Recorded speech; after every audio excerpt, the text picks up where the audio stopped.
Өскемен қаласындағы дарынды балаларға арналған Жамбыл атындағы облыстық мамандандырылған мектеп-гимназия интернаты бір ғасырлық тарихы бар білімнің қара шаңырағы. Алғаш рет 1920 жылы бастауыш қырғыз мектебі болып ашылған білім ордасы 1933 жылы Ораз Исаев атындағы 7 жылдық мектепке айналады. 1938 жылы 7 жылдық мектеп Жамбыл атындағы пансионат мектебі болып ауысып, 1960 жылы Жамбыл атындағы мектеп-интернаты, 1993 жылы Жамбыл атындағы гимназия-интернаты статусын алады. 2000 жылы ұлағатты ұстаз Қанипа Омарғалиқызы Бітібаеваның атаулы сыныптарының ашылуына байланысты қазақ тілі мен әдебиетін тереңдетіп оқытатын гимназия-интернатына айналса, 2005 жылдан бастап дарынды балаларға арналған арнайы облыстық Жамбыл атындағы мектеп-гимназия-интернаты болып өз қызметін абыроймен атқарып келеді. 50 жылда ел жаңа дегендей Жамбыл мектеп-интернатында өткен 30 жылдық еңбек жолдарым есіме түсіп, қатты толқудамын.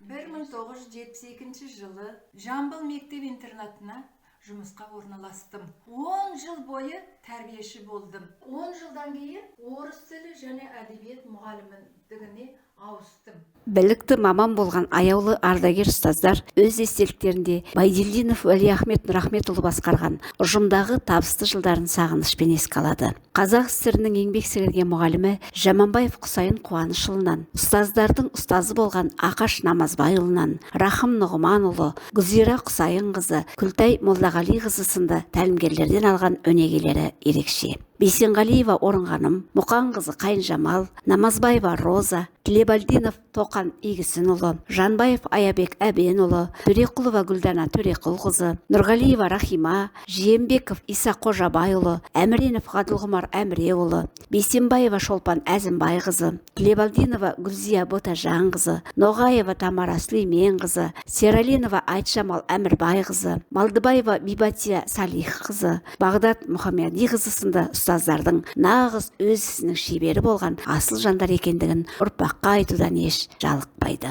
Қанипа Омарғалиқызының сабағына мен өзім көп қатысып, өте көп тәжірибе жинадым. Бұл бір керемет жылдар еді. Қанипа менен біз мақтанамыз. Оны тек қана мақтап қоймаймыз, мақтанамыз. Қанипаның орны еш уақытта толмайды.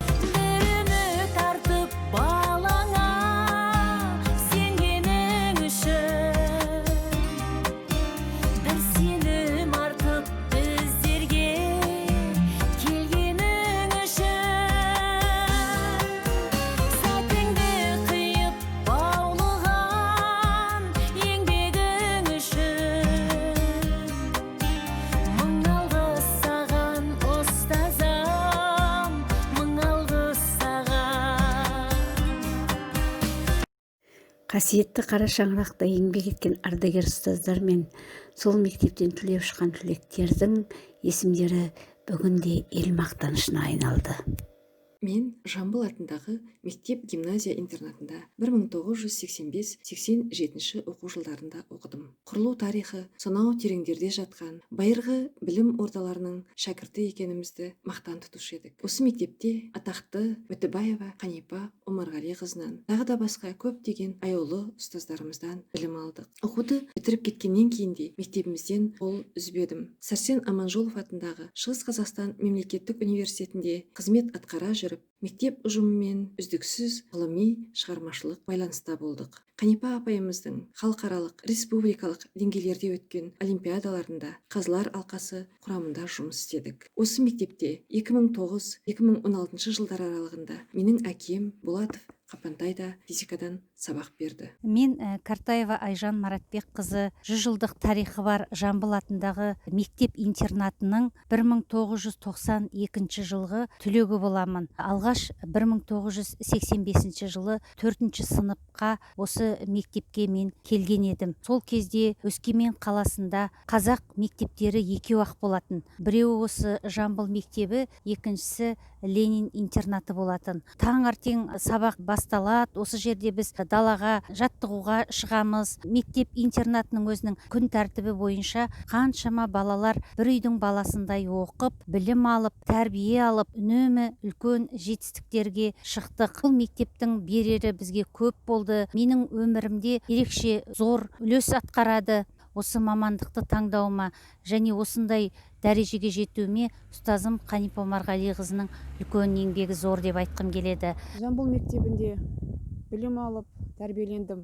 Осы мектеп болмаса, өмірге бейімділігіміз, өмірге деген дайындығымыз қалай боларын білмес едім. Мектебімізге де үлкен рахметімізді айтамыз. Мейірімді ұстаздар, сіздерді тек қана қуанышты күндерде, жақсылықты сәттерде, жақсы көңіл күйде көргіміз келеді. Осы мектептің тәрбиесіне тәрбиеленіп, білім алып, қазіргі уақытта денсаулық саласында қызмет етіп жүрміз. Шығыс Қазақстандағы ғана емес, Қазақстан Республикасындағы жас өркенге саналы білім, сапалы тәрбие беріп келе жатқан бірегей білім ордасы аяулы мектебіміздің ұжымына шығармашылық табыстар тілеймін. Біз Жамбыл мектебінің 1992 жылғы түлектері атынан шын жүрегімізден алғыс айтамыз. Еңбектеріңізге табыс тілейміз, биіктерден көріне беріңіздер, зор алғысымызды білдіреміз. Күндер сырғып, жылдар жылжып жатқанмен, білім нәрінің сусындырып, жанымызды қайырымдылыққа тәрбиелейтін, өмірлік күш-қуатын және сыр-қырын үйрететін осы алтын ұямызды есімізден еш уақытта шығармаймыз. Осы мектеп оқып жүргеніме мен әрдайым мақтан тұтамын. Ұстаздар бізді жасампаз ойлауға, өз еркіме шешім қабылдауға және қиындықтарға төтеп беріп, өзімізге сенімді болуға тәрбиеледі. Осы бүгінгі 100 жылдық мерейтойда барлық ұстаздарымды және барлық тәрбиешілеріме жаңа ұрпақтарын тәрбиелеуде мен творчестволық табыс және мықты денсаулық тілеймін. Ау тамсанып қарайтын ел паңдығына, бір ғасыр болыпты ғой Жамбылыма. Өмірімнің өзегі өзіңде ғой, өзгеріс алып келген тағдырыма. Мен сенен білім алдым, өнер оқтым, баулыдың керек істің барлығына. Қазақтың Қанипасына шәкірт болдым, қанық болдым ол Абайдың зар мұңына. Сенен алған өнеге қалдырмады өмірдің дауылы мен жаңбырына. Жамбылымды жамбыл жасқа жеткенімше сақтап өтем жүректейтін сандығым ай.